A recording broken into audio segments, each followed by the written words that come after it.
গাজীপুরের শিল্পাঞ্চলে তীব্র বিদ্যুৎ ও গ্যাস সংকটে পোশাক কারখানা সহ বিভিন্ন প্রতিষ্ঠানের উৎপাদন ব্যাহত হচ্ছে। গ্যাসের চাপ কমে যাওয়ায় অনেক কারখানার উৎপাদন বন্ধের উপক্রম হয়েছে। সবচেয়ে বেশি বিপাকে পড়েছে ক্ষুদ্র ও মাঝারি উদ্যোক্তারা। টঙ্গীর বিসিক শিল্পনগরীর গাজীপুর সদর ও কালিয়াকৈরের বিভিন্ন কারখানা ঘুরে দেখা গেছে গ্যাস ও বিদ্যুৎ সংকটে উৎপাদন থমকে আছে। কোনো কারখানায় চাহিদামতো গ্যাস সরবরাহ না থাকায় সাধারণ ছুটি ঘোষণা করা হয়েছে।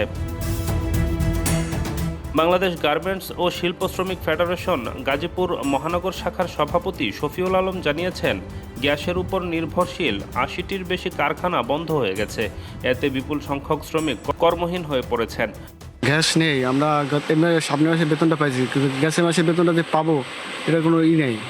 আমরা একটু কাজের জন্য একটু ঝামেলায় আছি, গ্যাসের সমস্যা, কাজকর্ম সেরকম নাই। আমাদের এখানে যতটুকু গ্যাস থাকার দরকার ছিল অ্যাভেলেবেল আমাদের গ্যাস নাই। সংশ্লিষ্ট সূত্র অনুযায়ী গাজীপুর সিটি কর্পোরেশন সহ জেলায় দৈনিক বিদ্যুতের চাহিদা ছিল ৯৭৪ মেগাওয়াট, বিপরীতে সরবরাহ ছিল ৬২০ মেগাওয়াটের কিছু বেশি, অর্থাৎ প্রতিদিন ঘাটতি থাকছে ৩৫০ মেগাওয়াটের মতো। এ কারণে বিভিন্ন এলাকায় গড়ে ৮ থেকে ৯ ঘন্টা লোডশেডিং হচ্ছে। বিদ্যুতের এই ঘাটতির সরাসরি প্রভাব পড়ছে শিল্প উৎপাদনে। একটা ওয়াশিং ফ্যাক্টরির মেইন ইস্যু হলো গ্যাস। গ্যাস দিয়েই সব কিছু হয়, ডায়ার চলে, বয়লার চলে। আমরা এখানে ডাইং ফ্যাক্টরি ডাইং করি। এইভাবে যদি দেশ চলতে থাকে, আমাদের এই ফ্যাক্টরি কোনোভাবেই সার্ভাইভ করা সম্ভব হবে না। তার কারণে এই ফ্যাক্টরি লাস্টে বন্ধ করে দিতে হবে। গ্যাসের প্রেশারের স্বল্পতার কারণেই আজকে অর্ডারও কমে গেছে। যেমন প্রেশার এমন অর্ডার।